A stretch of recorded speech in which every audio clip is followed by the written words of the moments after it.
4 avril 2001. Paul Heyman, personnage clé du catch hardcore, annonce la fermeture de la ECW. La fédération de l'extrême, endettée de presque 9 millions de dollars, n'a pas d'autre choix que de vendre la compagnie. En 2003, après plusieurs références à la ECW, la WWE rachète les droits et les biens de la fédération créée par Todd Gordon. Paul Heyman se verra offrir un contrat par la compagnie de Vince McMahon dès 2001. Commentateur, puis manager de Brock Lesnar, l'ancienne grande figure de la ECW semblait bien établie dans la fédération dominante des années 90. Mais en décembre 2004, un investisseur anonyme fait surface, faisant le pari fou de créer la plus grande fédération de tous les temps avec un apport de seulement 1 million de dollars. Un seul homme a les cartes en main pour mener à bien le projet nommé Elite. Paul Heyman. Ce dernier se voit donc confier la All Elite Wrestling. Paul Heyman, businessman et booker émérite, décide de tout miser sur le catcheur indépendant. Les stars indie et les jeunes loups prêts à se faire un nom dans la fédération de la révolution. La All Elite Wrestling est née. Et what's up les copains, j'espère que vous allez bien et aujourd'hui on se retrouve pour l'épisode numéro 24 de notre carrière avec la All Elite Wrestling, toujours sur TEW 2016 au mois de juillet 2006. Nous sommes directement dans les backstage de AEW Dynamite, premier du nom en ce qui concerne le 7e mois de l'année. Vous le voyez, on a des backstage ratings à 100% et donc nous allons traiter les incidents backstage aujourd'hui même puisqu'il y en a. Allons-y, que se passe-t-il? Jay Briscoe, alors ça normalement c'est pas du tout une bonne nouvelle. Jay Briscoe qui est arrivé un petit peu tard et qui a cassé donc les règles du locker room, une petite amende. Rien ne résulte de ça, il améliore pas son comportement mais une petite prune, ça va lui apprendre. Derrière, CM Punk lui apparemment bien organisé un tournoi de jeux vidéo et l'a gagné. Donc merci monsieur CM Punk, ça a donné du bon au cœur dans les backstage. Merci pour ce petit divertissement et Amy Weber qui également a eu un incident aussi positif apparemment puisqu'elle a dessiné des dessins assez rigolos de ses collègues et tout le monde a rigolé de ces dessins qui apparemment n'étaient pas plus beaux que ceux d'un enfant de 3 ans. Bon, bah tu me diras, c'est pas très grave, hein, au moins ça prête à rire. Merci pour tous ces incidents backstage positifs, enfin tous, sauf l'incident du Briscoe. Je boucle le show de mon côté, et bien sûr, on en parle juste après. On va voir comment les choses vont évoluer, puisqu'on le rappelle, on s'était quitté lors du dernier Dynamite avec une victoire de Samoa Joe et de CM Punk sur Raven et sur John Moxley, avec un tombé de Samoa Joe sur John Moxley. On va voir comment cette affaire-là vont évoluer déjà pour cet épisode, et puis pour les 3 autres qui vont suivre dans cette vidéo, puisque je vous le rappelle, désormais on est passé de 3 shows bookés à 4 dans une vidéo. C'est parti, ne bougez pas, je boucle le show et je reviens tout de suite.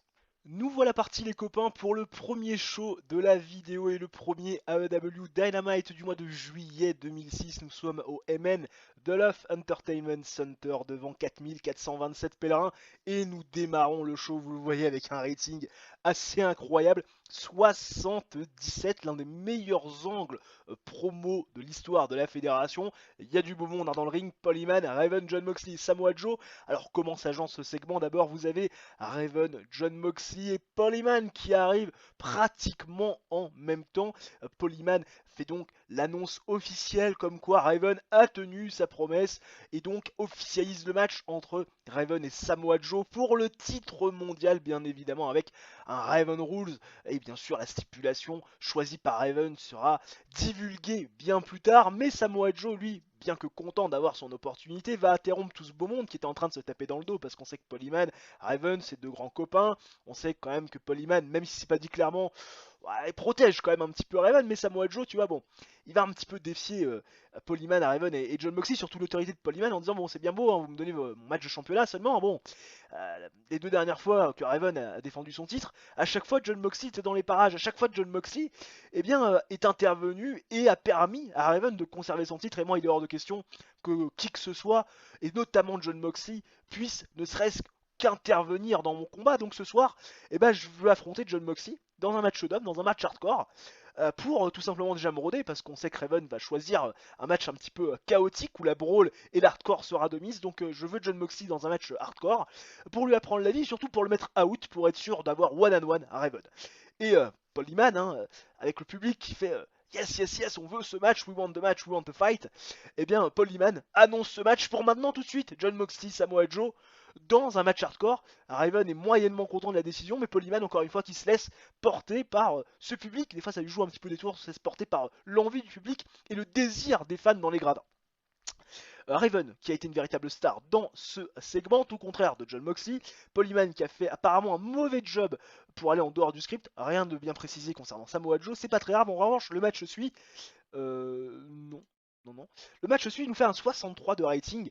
Jon Moxley face à Samoa Joe. Et vous l'imaginez bien, dans une bonne hit et du descent catch, c'est Samoa Joe qui va remporter la victoire face à Jon Moxley dans un match hardcore. Après 12 minutes 23 de combat, quand Jon Moxley ne pourra plus continuer. 63 de rating. On a également vu durant ce match Raven essayer d'intervenir et de distraire Samoa Joe. Ça n'aura absolument servi à rien, puisque Samoa Joe, malgré la distraction de Raven et l'attaque de Raven, eh bien, a pu battre Jon Moxley après que ce dernier ne puisse plus continuer la rencontre. Le mec était groggy, il gisait dans une mare de sang. Bref, Jon Moxley semble out pour tout simplement le match de championnat que Samoa Joe s'est vu octroyer face à Raven, ce qui forcément ne ravit pas trop le principal concerné.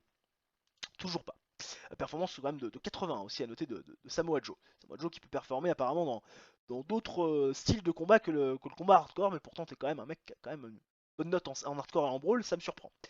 Derrière, on a Amy Weber qui est avec Bryan Danielson et Super Dragon dans les backstage, et Amy Weber qui demande ce que va être la suite pour Bryan Danielson et Super Dragon, parce que finalement ils ont battu le Jericho, ils ont battu avant ça AJ Styles et Christopher Daniels pour devenir champion, enfin pour rester champion, ils ont battu très récemment les Rotten Brothers. C'est quoi la suite pour Bryan Danielson et Super Dragon? Et Bryan Danielson n'a le temps de rien dire que on a Trinity, Justin Credible et Chris Hero, The Incredible Heroes, qui ont une chemistry absolument à chier dans le ring quand ils catchent ensemble, qui vont tout simplement confronter Bryan Danielson et Super Dragon, et leur dire bon écoutez les gars, nous on a battu El Jericho il y a pas si longtemps, on a battu également les Young Wolves, hein, on les a corrigés dans un triple threat, enfin dans un six women men tag match du côté du dernier pay-per-view à Double or Nothing, on les a pétés également, et maintenant la suite logique pour nous c'est le match pour le titre, c'est devenir challenger numéro 1, donc on vous challenge, on veut le match pour le titre. Danielson et Dragon qui sont ok, tu vois, ils sont chauds. En revanche, Justin Credible, et notamment par l'intermédiaire de Trinity, demande un match one-on-one entre Justin Credible et Bryan Danielson dans le main event pour un petit peu se roder et quelque part commencer à analyser les forces en présence et surtout analyser leurs futurs opposants pour le match par équipe qui va suivre bien évidemment pour les titres.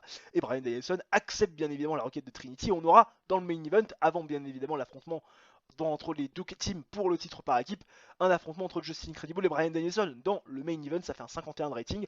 Amy Weber qui a fait un job imparfait pour aller en dehors du script et avec l'interaction de la foule. Bryan Danielson c'est moyen, Justin Credible a fait du super boulot, la performance de Super Dragon a été bonne, Justin Credible a paru super bien, Chris Hero un petit peu moins, comme quoi voilà, de temps en temps on a des maillons faibles qui se distinguent avec Bryan Danielson en promo et Chris Hero qui ont été un petit peu paumés, mais c'est pas grave.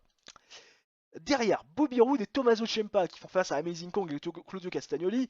Ted DiBiase Senior qui avait demandé à ce que Bobby Roode puisse faire un match par équipe, hein, avant de finalement de se frotter à Claudio Castagnoli avant tout en one-on-one, ce qui avait été bien évidemment validé par Polyman. On ne sait pas trop quelle est la nature de la relation entre Ted DiBiase Senior et Polyman, mais on sent quand même que Polyman donne beaucoup de pouvoir et de privilèges à Ted DiBiase Senior et surtout à son client Bobby Roode. Et ce match par équipe suit, il nous fait une note de 53 et dans un match avec une décente réaction de la foule, mais pas beaucoup de hits, un petit peu dommage. C'est Amazing Kong et Claudio Castagnoli qui vont défaire Bobby Roode et Tommaso Ciampa en 10 minutes 54 quand Amazing Kong va défaire Tommaso Ciampa via pinfall avec le Amazing Kong après la distraction de Roddy Piper. Non, c'est absolument pas ça que j'ai demandé.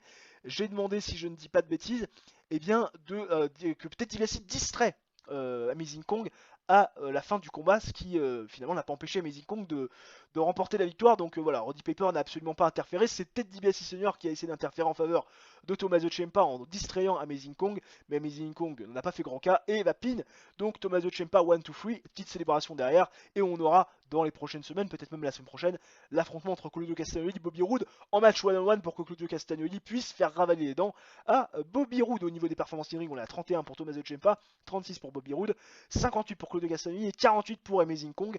La storyline Family Monster continue à gagner de la hit, et la storyline Money Man avance sans en prendre. Derrière, petit bikini contest. George Frankenstein, Tyler Madison, Ashley Massaro qui font un petit bikini contest, tout se passe bien. C'est George Frankenstein qui remporte la victoire, 62 de rating. Ça a permis aux fans pervers de la All Street Wrestling, je vais y arriver, de se rincer l'œil et de pouvoir prendre du bon temps. Et enfin le main event qui nous fait un petit 65, c'est vrai que Justin Credible, Bryan Danielson, ils ont pas forcément une super alchimie dans le ring quand ils s'affrontent, mais c'est pas grave, ça fait un 65 correct, un match avec une bonne 8 et du 10 en catch. C'est Justin Credible qui va s'imposer face à Bryan Danielson en 12 minutes 50 via pinfall, avec un vast Incredible. J'ai mis ce match donc en style The Show après l'intervention de Trinity qui a décidé bien tout simplement de distraire, frapper Bryan Danielson dans le dos de l'arbitre ne l'a pas vu. Derrière, Justin Credible, bien sûr, a pu faire son finisher, le Vats Incredible, tomber 1-2-3 sur Danielson. Et donc, les challengers qui prennent un petit peu de momentum avant, bien évidemment, d'affronter les champions par équipe dans les semaines à venir. Au niveau des performances in-ring, on est à 49 pour Justin Credible et 65 pour Bryan Danielson. Forcément, le manque d'alchimie entre les deux s'est fait ressentir. Mais ça fait quand même un main event assez correct avec une fin de show et une fin de match qui permet donc aux futurs challengers de pouvoir prendre un peu de momentum face aux champions. 66 de rating, il me semble qu'on avait déjà fait 66 de rating sur les 2 derniers shows, donc autant dire qu'on a abonné pour l'instant au double 6. En tout cas voilà, on garde de la popularité dans cette région, ça reste le plus important. Nous sommes le 4 juillet 2006 et c'est donc la fête nationale américaine. Bonne fête nationale les USA. Alors que se passe-t-il au niveau... Mon dieu. Qu'est-ce que c'est que ce truc? Trinity qui s'en va de la W. Mais de... Comment ça? Comment ça? Attends, on va négocier. C'est quoi ce truc là? Attends, pourquoi elle s'en va? Je l'ai pas reprolongé? Non mais n'importe quoi, mais quel fail. 1100, 1100 c'est bien 1100, hein? 980, 950? Sur un an? Pas couvert? 1160. Ah ouais, putain, tu me moques pas du coup toi quand même. Ah ouais, putain, Trinity, non mais sans déconner, la nana, je la reprolonge pas. Tout va bien. Je lis pas bien mes mails, moi, de temps en temps. TV rating de 0.07. Non mais le fail, total. Heureusement qu'on le voit là. Au niveau donc du show history, 66 de rating, ouais, on avait déjà fait 66. 66 encore, putain. 3 shows à 66 sur les 3 dernières semaines. Magnifique. Bon, 58 110 viewers cette semaine contre bah oui, on avait fait un petit peu moins que la semaine passée. Et au niveau de la tendance, on est aussi un petit peu moins. Ouais, bon, ça reste dans des mêmes eaux. Hein. C'est pas mauvais, loin de là. On est en train de se stabiliser. Maintenant, j'aimerais bien quand même qu'on fasse, pourquoi pas, un show à 70. Ça serait bien. Ça fait longtemps qu'on en a pas fait. Faudrait que je recherche dans les archives. Surtout qu'on a moyen maintenant avec les promos. Ça passe bien. Bon, les matchs, c'est vrai que dans le main event, comme ça cliquait pas, on n'a pas pu faire une bonne note. Mais j'aspire maintenant à des shows qui tutoient les 70, même qui les dépassent. Ça serait bien pour la popularité et pour le gain d'importance. Les nouvelles du vendredi avec Natty Neidhart qui va étendre son contrat avec la Stampede. Pas de soucis ma grande, va progresser ailleurs. Ça ne te fera pas de mal. Justin Credible qui s'est blessé. Ça en revanche, ça ne me plaît pas du tout. Vu le nom de la blessure.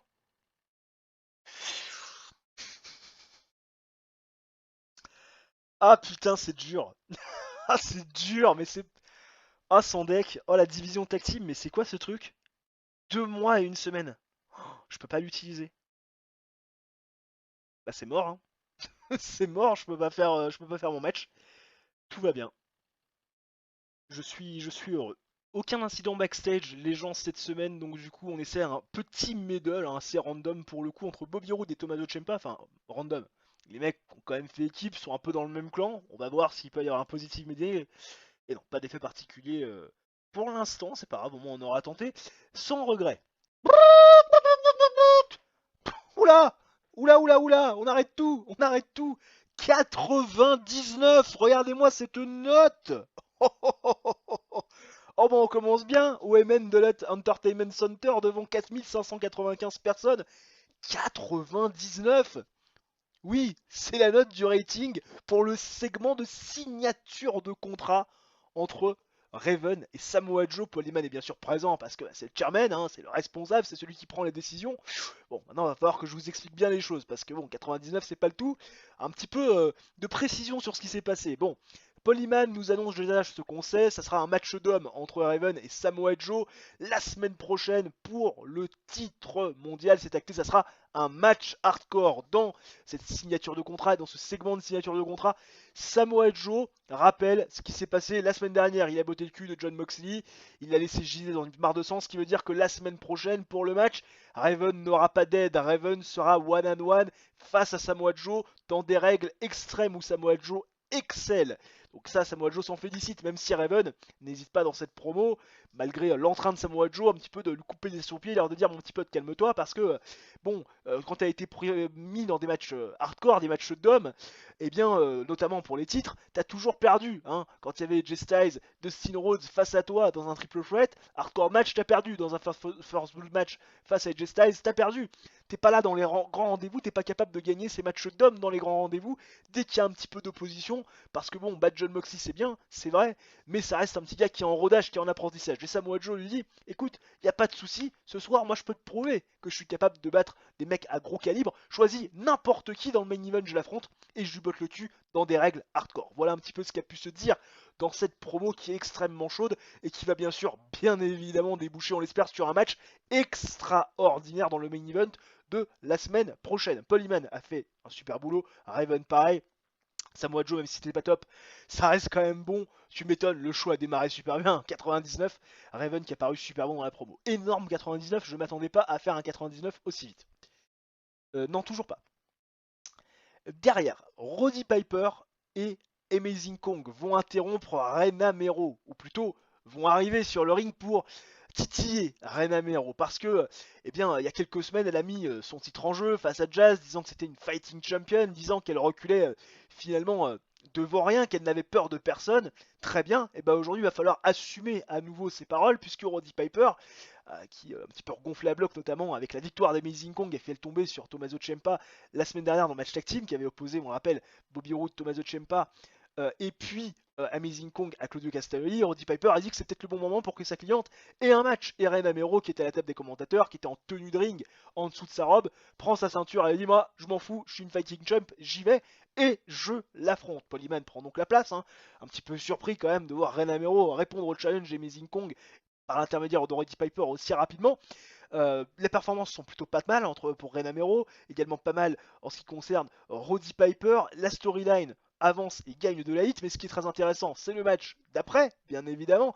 Match entre Amazing Kong et Rena Mero. Ce match nous fait un 50, match extrêmement court où Amazing Kong, où Rena Mero, après s'être chauffé, s'est dit je vais affronter Amazing Kong, et bien ce match va faire un draw. En serait 5 minutes 04 donc de combat, après une double disqualification, puisque durant le match on a vu Jazz attaquer Amazing Kong et attaquer également Rena Mero, ce qui a fait que l'arbitre a prononcé une double disqualification, un petit peu la même chose que lors du match Rena Mero Jazz, sauf que finalement Jazz était à la place d'Amazing Kong à l'époque. Un petit prêté pour un rendu qui permet à Rena Mero de conserver son titre, mais qui, encore une fois, va énerver Roddy Piper de manière assez significative, parce que Amazing Kong s'est à nouveau fait voler son opportunité d'être championne, elle qui aurait dû, selon les dires quand même de Roddy Piper, être championne depuis bien longtemps. Les performances in ring sont de 46 pour Amazing Kong et 39 pour Rena Mero. À noter le bon boulot de Roddy Piper. Ringside et la storyline Female Monster avancent, mais perd de la hit malgré l'intervention de Jazz qui a fait énoncer et prononcer une double disqualification de l'arbitre. Derrière, Ted DiBiase Senior, Bobby Roode, Tommaso Ciampa sont dans le ring. Ils vont se foutre un petit peu de la gueule de Roddy Piper et du fait qu'Amazing Kong, là juste avant, n'ait pas réussi à prendre le titre féminin. Certes, elle fait le tomber sur Tommaso Ciampa, un coup de cul, mais voilà, elle n'est pas capable de gagner les titres, contrairement à Bobby Roode qui lui sera capable. Même après ça va péter la gueule à Claudio Castagnoli dans les prochaines semaines, il sera capable d'aller prendre le titre à CM Punk et devenir le nouveau champion de la TNT. Lui arrivera à ses fins. Et justement, en parlant du loup, CM Punk se ramène et dit bon les gars, ça fait quelques semaines quand même qu'on se regarde un peu dans le blanc des yeux, vous êtes là, vous cherchez des noises, toi Ted DiBiase avec Roddy Piper, toi Bobby Roode avec Claudio Castagnoli, vous faites une sacrée paire les quatre. Seulement bon, à un moment donné, il va peut-être falloir aussi qu'on parle du championnat, et le champion, c'est moi. Voilà, le titre que tu veux, qu'elle t'aspire, c'est moi qui l'ai aujourd'hui. Et le champion que je suis a envie aussi un petit peu, tu vois, de montrer ce qu'il est capable de faire. Le champion, il en a marre de vous voir vous crêper le chignon, voire de vous faire de nous faire des politesses. Maintenant, ce qu'il veut le champion, c'est de la compétition et c'est affronter quelque part des catcheurs pour essayer un petit peu d'être encore un peu rodé avant de pouvoir vraiment remettre son titre en jeu. Et Ted DiBiase Senior lui dit mais Bobby Roode là il est concentré sur un match qu'il a à faire face à Claudio Castagnoli, il t'affrontera pas, c'est clair, net et précis, surtout qu'on va pas te donner un avant-goût de ce qui va se passer et des stratégies qu'on pourrait mettre en place pour le titre TNT. CM Punk dit ok, pas de problème, bah donne-moi Tommaso Ciampa. Je remets pas le titre en jeu, pas de soucis, j'ai bien compris que ce sera toi le prochain challenger, mais laisse-moi affronter ton sbire que tu payes grassement, hein, au moins que dans ce match-là, il justifie un petit peu son salaire. Et Ted DiBiase Senior accepte bien évidemment Tommaso Ciampa, bon, regarde un peu là, bon bah j'y vais, putain, il se donne du courage, mais bon, il sait quand même que c'est le champion. Ted DiBiase Senior qui a fait une super performance, Bobby Roode qui a pas bien performé, Tommaso Ciampa qui a paru dégueulasse dans ce segment. C'est un peu le problème de ces garçons qui n'ont pas de popularité, qui n'ont pas l'habitude d'être présents dans des segments d'importance avec des mecs comme Ted DiBiase Senior, et puis bien sûr une foule qui est quand même importante avec presque, enfin plus de 4500 personnes. CM Punk a été une véritable star, hein, voilà, là, clairement c'est impressionnant. Et le match suit, il nous fait un 53. Bon, c'est délicat parce que bon, Tommaso Ciampa c'est une performance de 24, en plus les deux ça clique pas. Mais dans un match décent, qui fait quand même un 53, CM Punk va défaire Tommaso Ciampa en 8 minutes 31 via pinfall avec le Pepsi Plunge. Voilà, rien à dire. Peut-être DiBiase Senior n'a pas intervenu, Bobby Roode non plus, ils se sont contentés juste de regarder CM Punk en 8 minutes 31 qui va défoncer la gueule de Tommaso Ciampa, une petite victoire pour le champion qui prend quand même du momentum, même s'il en avait beaucoup, mais qui se rôde un petit peu à la vue et surtout à l'approche de ce match qui va l'opposer à Bobby Roode très prochainement pour le titre de la TNT. Derrière, petit Fatal 4-Way, tag team, histoire de faire travailler un petit peu du monde. Oui, parce que là, bah, du coup, il faut revoir un peu certains plans avec ce qui s'est passé pour les Creed Body Rose et notamment Justin Credible lui-même. Et donc, on fait un petit Fatal 4-Way. Et ce Fatal 4-Way oppose El Jericho, aux Briscoes, aux Young Bucks qu'on n'avait pas vu depuis très longtemps et aux Young Wolves. Ça fait un petit moment aussi qu'on les avait pas vus. Bon, tu me diras, les Briscoes, c'est un petit peu la même chose. Et dans un match pauvre, parce qu'il était défini comme tel, El Jericho vont défaire les Briscoes, les Young Bucks et les Young Wolves en 10 minutes 26 quand Kevin Steen va défaire Mark Briscoes via pinfall avec le package Pill Driver. 48 de rating. Talia Madison qui a fait du bon boulot ringside. Oui, Matty Jackson et Talia Madison, je les ai toujours pas évincés du management. Tout va bien, pas de soucis, pas d'angoisse. Nick Jackson qui a paru complètement off his game. Le gars était pas dans une bonne journée. Toujours des très bonnes chemistries entre El Generico, Kevin Steen, Mark Briscoes, Jay Briscoes. Matenick, c'est pareil. Au niveau des performances, c'est ça qui m'intéresse. 54 de performance ring pour Kevin Steen, 42 pour El Generico, pardon. Jay Briscoes fait 35 quand Mark fait un 32, Nick fait un 26 quand Matt fait un 19, 37 de Mike Mizanin et 55 pour Travis Fimmel qui est la meilleure performance quand même de la soirée, on le notera. Mais victoire d'El Generico qui prend une victoire importante tout de même. On verra où ça va déboucher, mais tout de même important sur ce Fatal 4-Way.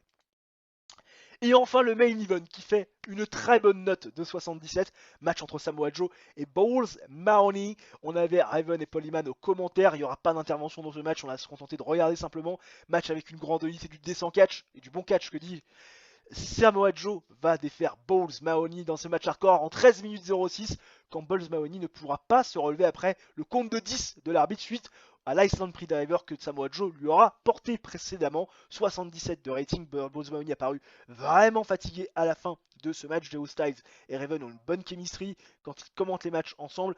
L'annoncement du match a été parfait, le couleur commentaire a donné un boost au match également.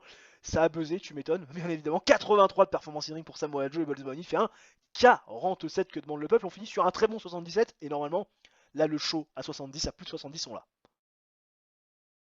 75, magnifique. C'est l'un des meilleurs shows qu'on fait de l'histoire de la fédération et on gagne la popularité dans cette région.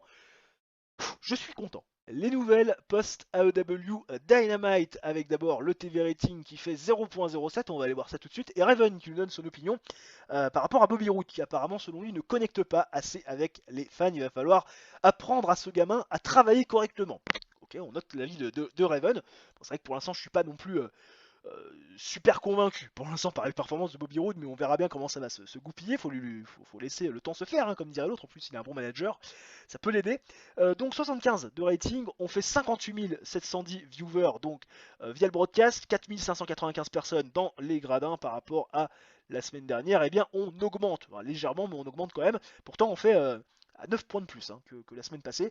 Alors, on espère qu'on va continuer à rester sur ces shows au moins à plus de 70, ça va être l'objectif dans les deux derniers shows de la vidéo, de rester à plus de 70 de rating. Normalement, on devrait, je pense, y arriver. Le contrat de Super Dragon qui arrive bientôt à expiration, il lui reste encore un mois avec nous. Alors bien sûr, on va le reprolonger.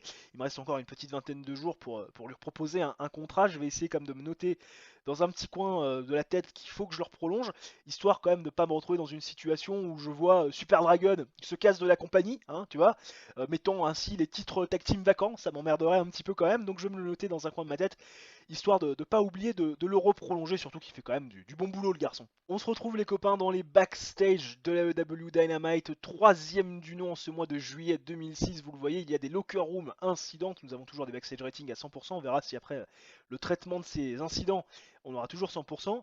Incident impliquant Tommaso Ciampa et Ted DiBiase Senior. Alors ça, à mon avis, c'est la cour des catcheurs. Effectivement, Tommaso Ciampa a été amené à la cour des catcheurs accusé d'avoir oublié de serrer la main à un autre worker quand il est rentré dans les locker rooms. C'est pas bien. Le juge Ted DiBiase Senior l'a rendu coupable et sa sentence est de payer un coup à boire à tout le monde après le show. C'est vintage, je valide. On est parti les copains pour le troisième AEW Dynamite du mois de juillet 2006, toujours au MN Duluth Entertainment Center devant 4523 pèlerins. Bon, on n'a pas fait le 99 pour ouvrir le show comme la semaine passée, pourtant il y avait quand même du beau monde. Paul Heyman, Ted DiBiase Senior, Bobby Roode et Claudio Castagnoli, une nouvelle signature de contrat, hein, qui est un petit peu orchestrée aussi par Paul Heyman, le gérant, qui essaie d'être un peu l'intermédiaire entre les deux parties qui ont envie un petit peu de se mettre sur la tronche. Et donc on annonce du côté de Paul Heyman que la semaine prochaine, Claudio Castagnoli et Bobby Roode vont s'affronter. Claudio Castagnoli va enfin pouvoir avoir ses mains sur Bobby Roode comme il le voulait, lui qui lui a coûté tant et tant d'opportunités au titre TNT. Alors bien évidemment le match ne sera pas un match d'aspirant au titre TNT, le rappelle Paul Heyman. Bobby Roode est le prochain challenger, il a déjà mis son veto dessus. Et pour que tout se passe bien dans le meilleur des mondes, Paul Heyman annonce, pour que le match soit clean, que Roddy Piper sera banni des abords du ring durant le match. Hein, Roddy Piper, il se comprend pas trop, il se pose la question, il dit quoi? Moi banni, alors que c'est Ted DiBiase Senior qui arrête pas de mettre son nez dans le business des autres. Attends, sans déconner, lui tu le laisses au bord du ring, oui, apparemment Paul Heyman, tu vois, ne dit rien à Ted DiBiase Senior qui a priori est autorisé à rester aux abords du ring. Roddy Piper qui commence à émettre quelques doutes quant à la neutralité de Paul Heyman dans cette affaire. Qu'est-ce qui t'a fait le bonhomme, hein, depuis le début? Tu dis amen à Ted DiBiase Senior et à son client Bobby Roode. Qu'est-ce qu'il y a? Tu couches avec Ted DiBiase Senior, avec Bobby Roode, peut-être même les deux en même temps, hein, bon, Roddy Piper commence un petit peu à se foutre de la gueule de Paul Heyman qui la transpire un petit peu, tu vois, bon, desserre un peu la cravate et il n'est pas dans une position très agréable.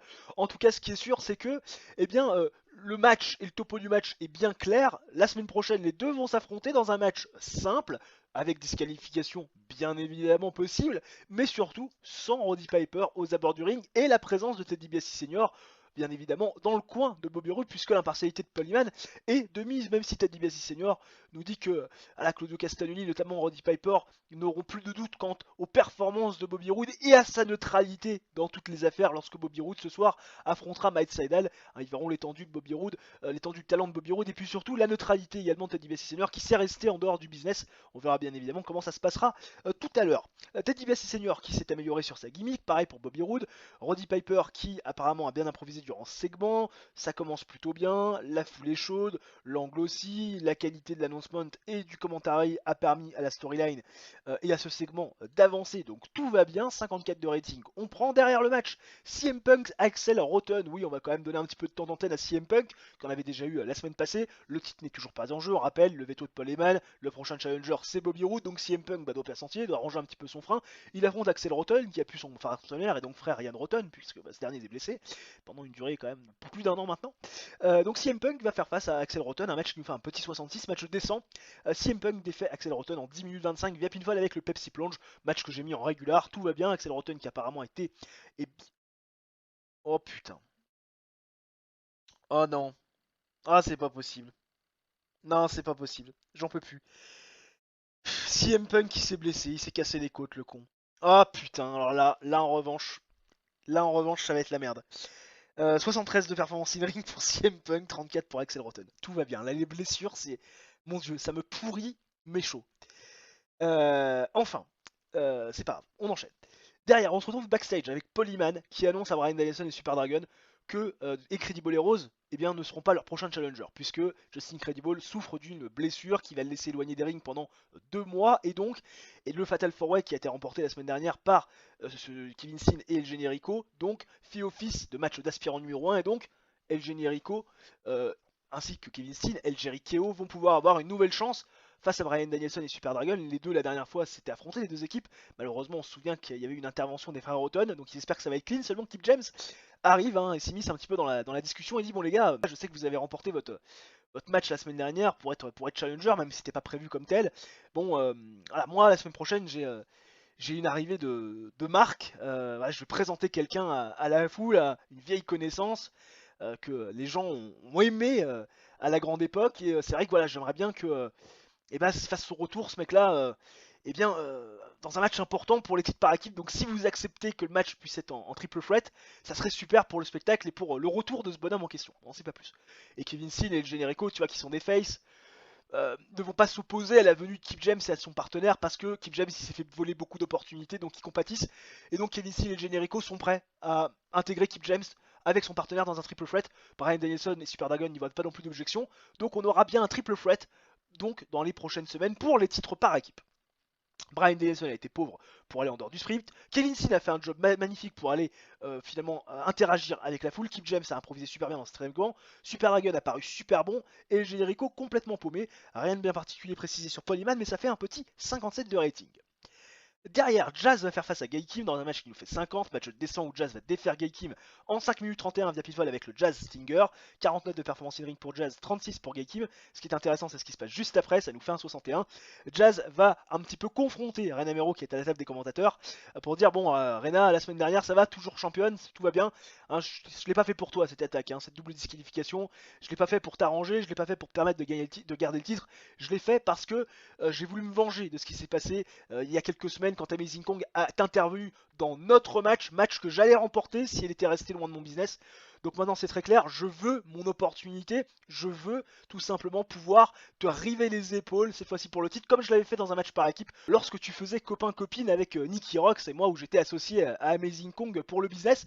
Donc maintenant cette fois-ci, je veux mon match. Et Amazing Kong avec Roddy Piper, ne l'entendent pas du tout de cette oreille, parce que ouais, Amazing Kong s'est aussi fait voler une victoire, ça fait très longtemps, et Roddy Piper insiste bien dessus, que Amazing Kong devrait être la championne, elle a dominé, archi-dominé Rena Mero avant que le time limit soit prononcé. Il y a eu bien évidemment l'intervention de Jazz la semaine passée, là cette fois-ci ça ne peut plus durer. Il faut que Paul Heyman fasse son job et prenne une décision, et justement Paul Heyman arrive, et Paul Heyman en a marre de tout ce bordel, tu vois, il est tiraillé par Ted DiBiase Senior, on sait pas trop ce qui s'est passé entre les deux, la nature de leur relation, la nature aussi de leur business. Bon, bref, et Paul Heyman, cette fois-ci, il pète un plomb, il dit écoutez les gars, vous commencez à tous me casser les couilles, donc c'est très simple, vous allez vous affronter, et vous allez vous affronter dans un triple threat pour le titre par équipe, n'importe quoi, pour le titre féminin, oui, c'est un petit peu mieux, la semaine prochaine, voilà, comme ça, au moins tout le monde sera content, c'est validé, tout le monde valide l'idée, 61 de rating, Jazz a été terrible pour aller en dehors du script, Romero a parfaitement improvisé, Roddy Piper a fait du bon taf, Paul Heyman également. Amazing Kong a performé pauvrement, la performance de Paul Heyman a été superbe, je me doute. Et les storylines Female Monster et Moneyman gagnent de la hit, que de bande de people. Derrière, Bobby Roode va faire face à Matt Sydal. Et oui, il nous en avait parlé, l'ami Ted DiBiase Senior. Hein, Roddy Piper, Claude Castagnoli, regardez un petit peu à quel point Bobby Roode est bon, et regardez surtout à quel point je peux rester loin des affaires de Bobby Roode et je peux être tout simplement loin des interventions dans le ring. Et pourtant c'est un match pauvre. Bobby Roode va défaire Matt Sydal, c'est déjà une bonne nouvelle pour lui au niveau de son momentum en 6 minutes 03. Matt Sydal qui est un petit peu tiqué pour perdre contre Bobby Roode, mais en même temps j'ai pas de plan pour toi Matt Sydal, donc tu vas te coucher pour Bobby Roode en 6 minutes 03 avec le Roodplex après l'intervention de Ted DiBiase Senior qui a été parfaitement réglo durant ce match aux abords du ring, 43 de rating, 40 de performance in ring pour Bobby Roode, 32 pour Matt Sydal, Ted DiBiase qui fait toujours un super boulot, bien évidemment au ringside. Et enfin le main event, qui nous fait qu'un petit 73. Ouais là en revanche c'est délicat. 73 de rating, match exceptionnel quand même où Raven, je l'ai mis en storytelling, c'est peut-être pour ça aussi qu'on n'a pas fait une énorme note, Raven va défaire Samoa Joe, oui, dans un match hardcore en 16 minutes 40 via pinfall avec un even flow DDT, faisant donc sa 5ème défense du titre AEW, mais il faut noter que durant ce match, et ce qui justifie la victoire de Raven, c'est que Tyler Black est intervenu pour que Raven puisse conserver son titre, ce qui va pouvoir me permettre de faire des elbow change. D'abord, de faire turner Samoa Joe face. Le turn est un succès complet et ça me permet également de faire tourner Tyler Black heel et le turn arrive parfaitement bien, on l'a bien travaillé ce turn. Bref, 73 de rating s'ensuit derrière une célébration donc de Raven et de Tyler Black qui célèbre main dans la main avec un regard très sombre, je me doute. Et le show nous fait un 76 de rating. Ah, yeah, on a abonné au 70. Mais bon, on améliore toujours la popularité dans 16 régions, même si j'aurais bien aimé taper le show qu'on avait fait avec 75 de rating. Mais bon, c'est vrai que le main event et notamment le show, enfin le segment d'ouverture était quand même moins bon que la semaine passée. Tant pis, on améliore quand même les popularités dans 16 régions, c'est le principal. Les nouvelles post-AEW Dynamite, les petits potes, avec CM Punk qui est blessé, oui, apparemment les côtes cassées. On va tout de suite voir le temps d'indisponibilité de CM Punk qui risque, à mon avis, de bien m'emmerder pour mes plans. Time to Heal pour Samoa Joe, effectivement, le mec a besoin de souffler. Hein. On va venir voir aussi le pourcentage de fatigue de Samoa Joe. Matt Sydal qui se plaint de son booking. Je me doute, oui, ton momentum il est dans les chiottes. TV rating de 0.7 et Brian Danielson qui nous dit que Claudio Castagnoli va tourner en un très bon worker. Il va falloir lui donner du temps parce que le garçon peut faire quelque chose. Voilà, il va falloir être derrière lui au maximum pour essayer de lui donner de l'importance dans les choses. Je me doute. On a quelques plans pour Claudio Castagnoli, même si pour l'instant il est toujours en rivalité bien sûr avec l'ami Bobby Roode, avec une rivalité qui s'achèvera dans les prochaines semaines. Samoa Joe est 29% de fatigue. Et CM Punk, 17 jours d'indisponibilité, enfin 17 jours, où il va être ralenti, mais le gars peut catcher. Ça va, ça va. Plus de peur que de mal. Je suis heureux, je suis soulagé. Il y a une augmentation de casque d'Axel Rotten qui veut une petite augmentation de salaire. Alors qu'est-ce qu'il nous demande? 510 par apparence, moins que les 860, 75%. Voilà, 75%, normalement il devrait pas faire la gueule Axel Rotten. Non, tout va bien, pas de soucis, pas d'angoisse. Tout va bien dans le meilleur des mondes. Aucun incident backstage les gens cette semaine pour le dernier show de la vidéo, donc on va peut-être faire un petit middle, pas forcément très random celui-là entre Tyler Black et John Moxley parce que les mecs ont une super chemistry dans le ring, s'entendent très bien dès qu'il faut bosser ensemble et seront amenés bien sûr à bosser de plus en plus ensemble ces prochaines semaines avec le turn complet et l'alliance désormais officielle entre Tyler Black et Raven, donc on va voir si on peut aussi les faire copain-copain dans la vie. Pas d'effet particulier, bah, décidément les mecs dans le ring, mais par contre on partirait pas en vacances ensemble. Pas de soucis, c'est noté. Erigo les potos pour le dernier show du mois de juillet 2006 et également le dernier show de la vidéo, comme je le dis à chaque fois. Toutes les bonnes choses ont une fin, nous sommes encore du côté du MN de Lot Entertainment Center devant 4538 pèlerins. Nous démarrons le show avec un segment d'ouverture qui nous fait un 71 de rating. Vous le voyez, il y a du très beau monde. Alors comment ce segment va s'agencer? Nous allons avoir Raven, Tyler Black, John Moxley qui vont bien sûr célébrer la victoire de Raven sur Samoa Joe dans un match hardcore la semaine dernière. Tyler Black qui a été quelque part la pièce maîtresse de cette victoire de Raven. Il se félicite de voir Tyler Black avoir fait le bon choix et d'être finalement revenu sur sa décision initiale en intégrant ce fameux Raven Nest, cette Elite Nest au sein de la All Elite Wrestling. Seulement, il est coupé dans son discours de bon sentiment, Raven, bon sentiment, façon de parler, par un Samoa Joe qui est excédé quelque part de cette fait, encore une fois, dupé, mais surtout qui en rigole presque parce qu'il se dit c'est vrai, Raven a toujours un tour dans son sac, a toujours un coup d'avance sur la concurrence et effectivement j'avais oublié Tyler Black qui aurait peut-être pu revenir, c'est vrai, ce mec qui est de plus en plus dark dans sa façon de se comporter, dans sa façon d'être, dans sa façon de parler. Ça tombe bien là aujourd'hui, vous êtes tous là et je vais pouvoir vous casser la gueule. Tu vois, le mec arrive avec une barre de fer, avec tu sais des espèces de grillagés autour, hein, tu sais, comme le fameux John Moxley des années 2022 du côté de la All Elite Wrestling quand il est un petit peu énervé. Samoa Joe il a envie de casser du huile. Bon, forcément derrière Raven, Tyler Black, tu vois, John Moxley, ils prennent des chaises en dessous du ring, leur dire vas-y viens, on t'attend. Et Brian Danielson et Super Dragon vont venir quelque part à la rescousse de Samoa Joe pour quelque part être à nombre égal, 3 contre 3. Paul Heyman qui voit que ça commence à dégénérer dit les gars c'est bon ça suffit, arrêtez vos conneries, j'ai bien compris vous avez envie de vous mettre sur la tronche. Ce soir on fait un 3 contre 3 sa mère dans le main event. Raven, Tyler Black, John Moxley, la fameuse Elite Nest face à Brian Danielson, Super Dragon, les champions et Samoa Joe, l'ancien challenger numéro 1 au titre. 71 de rating, tout va bien. Raven fait un super boulot Durant ce segment, Samoa Joe a été assez mauvais pour improviser le dialogue. Paul Heyman a été très bon. Raven a une véritable star. Tyler Black a performé pauvrement, tout comme John Moxley. Mais la storyline, Edith Nest avance grâce à ce segment. On espère qu'il prendra la hit, bien évidemment, dans le main event.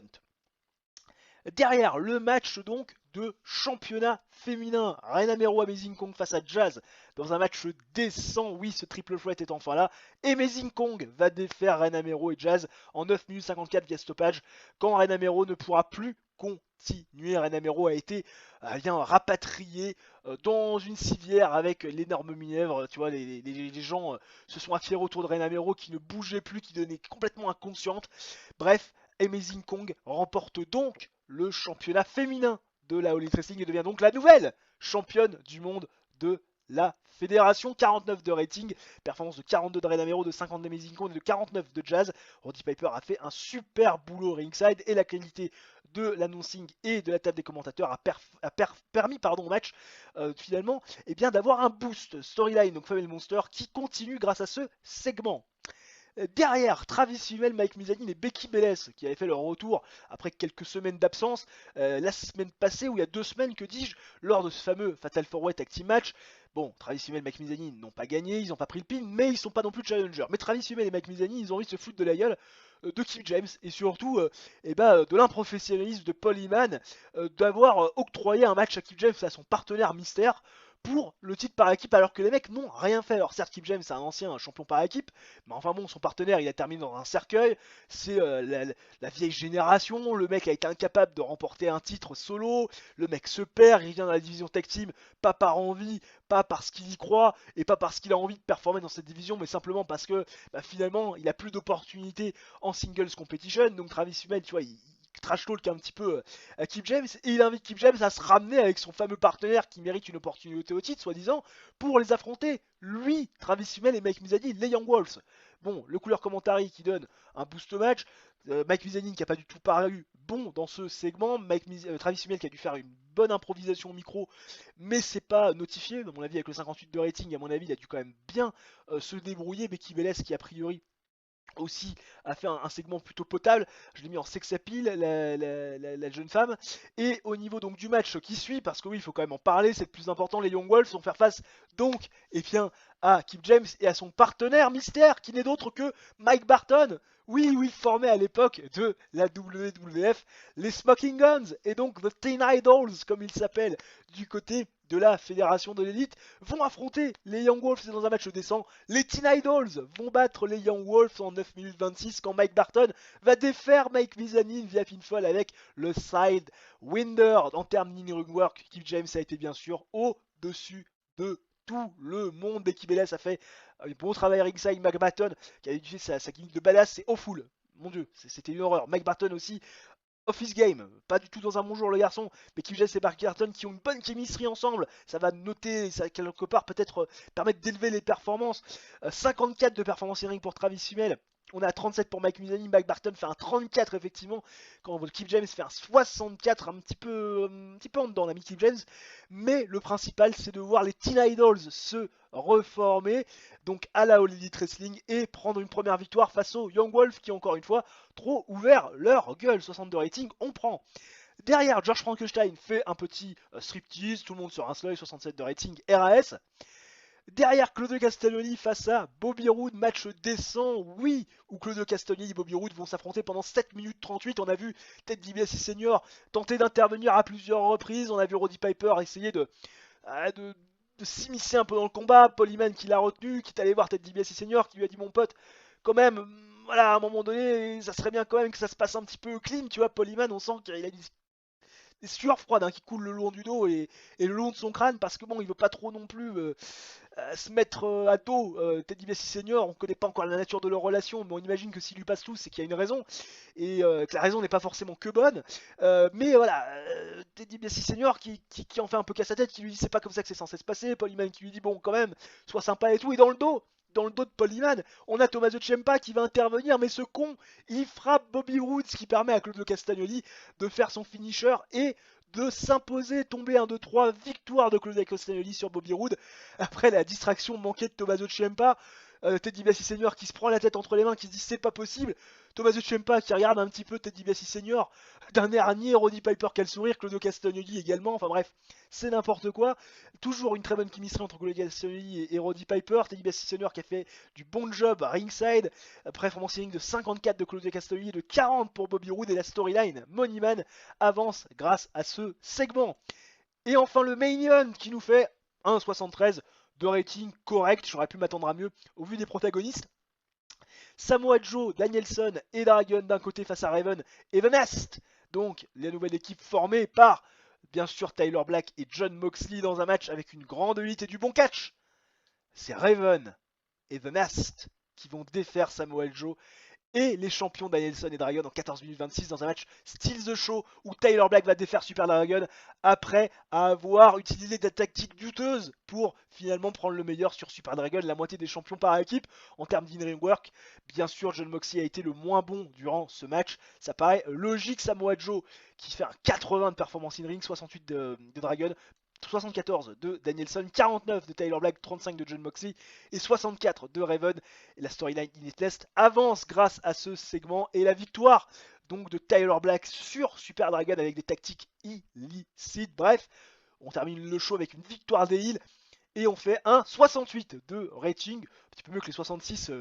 On est un petit peu habitué ces dernières semaines, le show qui gagne de la popularité dans les 16 régions où nous sommes diffusés. On fait un 0.07 les petits potes de TV rating pour le dernier AEW Dynamite du mois de juillet 2006. Et nous avons également l'opinion de Samoa Joe qui nous dit que Tyler Black est en train de devenir un super worker. Il va falloir pousser derrière le gamin pour lui donner du temps d'antenne et surtout l'accompagner. On a quelques plans, mon petit Samoa Joe. Ne t'en fais pas, mais merci pour le compliment. Je pense que ça lui fera plaisir à Tyler Black. Le fameux flow de news de début de mois avec déjà quelques informations par rapport à la bataille régionale du dernier mois écoulé où on termine deuxième un petit peu partout, à part dans la Tri-State et également à Puerto Rico en termes de fédérations qui sont dans le size régional. On voit Justin Credible qui a terminé sa tournée avec la JPW. Bon, le gars n'a pas pu catcher beaucoup ces dernières semaines, c'est sûr. Brian Danielson, c'est pareil. Spanky qui a terminé également, donc à savoir Brian Kendrick, sa tournée également avec la JPW. Et Kevin Steen qui se voit offrir un contrat par la JPW. Est-ce que c'est quoi c'est j'imagine peut-être plus de la tournée pour l'instant. Ouais, c'est de la tournée, mais c'est bien, ça veut dire qu'il est en train de devenir un bon worker, le garçon, hein, ça c'est quand même à notifier. Nous sommes le 1er août, donc nous allons bien sûr faire le bilan mensuel de ce mois de juillet, puis aussi partir sur le prestige, enfin la hit des storylines et sur le prestige des titres bien évidemment. Donc au niveau de la finance, 113 000 $ de profit. Bon, on fait 289 000 dollars de tickets vendus, ce qui est mieux que le mois dernier. On est pareil en termes de TV revenus, en termes de sponsors, un petit peu plus que le mois dernier. 15 000 $ de marchandises vendues, c'est beaucoup plus que le mois précédent. On a fait quand même un jump à ce niveau-là. Le MISC, c'est toujours à peu près pareil. Au niveau du coût de worker, sensiblement la même chose. Le coût des shows, un petit peu plus cher ce mois-ci, mais bon, on a fait aussi beaucoup plus d'entrants. Le coût du marketing est inchangé, le coût de merchandising un petit peu plus important forcément puisqu'on a plus vendu. Au niveau des productions, on est toujours à 26 520, ça ne bouge pas par rapport au mois dernier. Au niveau du MISC, on a été un petit peu moins taxé. Enfin, voilà, pour le coup. Au niveau des taxes, par contre, on a payé un peu plus cher que le mois dernier. Bon, ça fait quand même un mois à 113 000 de profit. On est désormais à 666 306 $. Donc sur le compte en banque de la fédération, on est parti avec 1 million, je vous le rappelle. Comme quoi, voilà, ça valait bien le coup de patienter, puisque c'est vrai que voilà, vous vous en souvenez, on était carrément à des moins 73 000 en septembre 2005, moins 86 000. Je crois qu'on avait même fait moins 90 000 un mois plus tôt, même dans l'année 2005. C'est vous dire à quel point on était dans la merde. Mais on a bien redressé la barre. Mais je savais qu'on allait redresser la barre. Attendez quand même. Il y a du vécu chez le Dico. Au niveau des storylines, donc on est à 72 de hits pour ce qui est de Elite Nest, on est à 53 de hits pour ce qui est du Foman Monster et à 55 de hits pour Moneyman, largement au-dessus des 41 de hits qu'on nous demande pour deux storylines établies dans la fédération. Au niveau des titres, quand même, petit tour, on est à 60 de prestige avec le titre féminin d'Amazing Kong. Pour l'instant, on ne peut pas faire beaucoup mieux, j'ai l'impression, même si on va essayer, bien évidemment, vous l'imaginez, de faire encore un petit peu mieux, mais bon, pour l'instant, on en est là. Au niveau du titre mondial, on est à 95 donc de prestige. Je crois qu'on a gagné un petit peu en prestige, on était descendu à 85, passé à 90, 95, 95. Ça va. Raven, c'est en train de devenir un petit peu plus consistant. Le garçon est à 3 défenses de titre d'égaler le record des Styles. Au niveau du championnat par équipe, on est à 95 également, avec 6 défenses de titre pour l'ami, donc Bryan Danielson et Super Dragon. Et au niveau du titre TNT, pour l'instant, on est pour l'instant à 90, avec un CM Punk qui est à 14 défenses de titre, mais qui n'a plus mis en jeu son titre depuis la première semaine du mois de juin 2006. Donc autant vous dire que le bonhomme, eh bien ça fait 2 mois qu'il n'a pas mis en jeu son titre. Il va peut-être falloir quand même qu'on lui fasse vite défendre cette ceinture face à Bobby Roode dans les plus brefs délais. Allez, j'espère que cette vidéo vous aura plu les gens. Si c'est le cas, n'hésitez pas bien évidemment à mettre un j'aime si cette vidéo vous a plu, à réaliser votre coup du chapeau avec le like, l'abonnement et l'activation de la cloche, ça mange pas de pain. Nous on se retrouve très prochainement pour une nouvelle vidéo. D'ici là, portez-vous bien. Ciao, bye bye et à la prochaine.